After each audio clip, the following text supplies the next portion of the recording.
इस बीच में बात रखने के लिए हमारे बीच प्रोफेसर उमा चक्रवर्ती और डॉक्टर हरीश वानखड़े हैं। प्रोफेसर उमा चक्रवर्ती को हम लोग जहाँ तक बहुत हद तक जानते हैं और मैं भी जहाँ जानता था, वो ज़्यादातर की वो जो उनकी बहुत ही मशहूर किताब है जेंडरिंग कास्ट, उस चीज़ से। लेकिन there is another side of professor Uma Chakravarti, और वो ये है कि बहुत अच्छी फिल्म मेकर और डॉक्यूमेंट्री बनाती हैं। और एक दिन हम लोगों ने सामने इनकी बहुत अच्छी डॉक्यूमेंट्री ये लो बयां हमारे देखा था, जो बेसिकली नक्सलाइट मूवमेंट में जो वुमेन का कंट्रीब्यूशन रहा है उस चीज़ को जो है डॉक्यूमेंट करती हैं। और वो लगभग 1.5 से 2 घंटे की डॉक्यूमेंट्री इतनी ज़बरदस्त है कि आप सभी लोगों को देखना चाहिए। और इसके साथ ही बहुत बहुत स्वागत है मैम। और मैम बात रखेंगी इन सब चीज़ों पे कि सिनेमा में किस प्रकार से जेंडर का रोल और किस प्रकार से उन चीज़ों को हम लोग और बेहतर कर सकते हैं।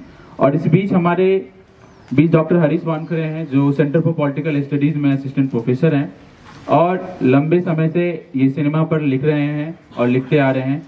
जैसे कि हम लोग देखते हैं कि सिनेमा में जो एक प्रकार का सब्जेक्टिविटीज़ होता है, जो कैरेक्टर होता है, वो कैरेक्टर का क्या सोशल लोकेशन है। एक लंबे समय तक सिनेमा में हम देखते हैं कि वो सारे के सारे सोशल लोकेशन का जो कैरेक्टर होता है, जो कैरेक्टर का जो सोशल लोकेशन होता है, वो किसी एक खास कैटेगरी से आ रहा है। और फिर उसके बाद जो उसकी सब्जेक्टिविटीज़ होती है, सिनेमा में किस प्रकार के किरदार को दिखाया जाता है, या अगर हम एक दलित कैरेक्टर होता है, एक लंबे समय से भारतीय सिनेमा में दलित के कैरेक्टर को किस प्रकार से पेश किया गया है, किस प्रकार से दिखाया गया है, इन सब का एक अहम रोल होता है।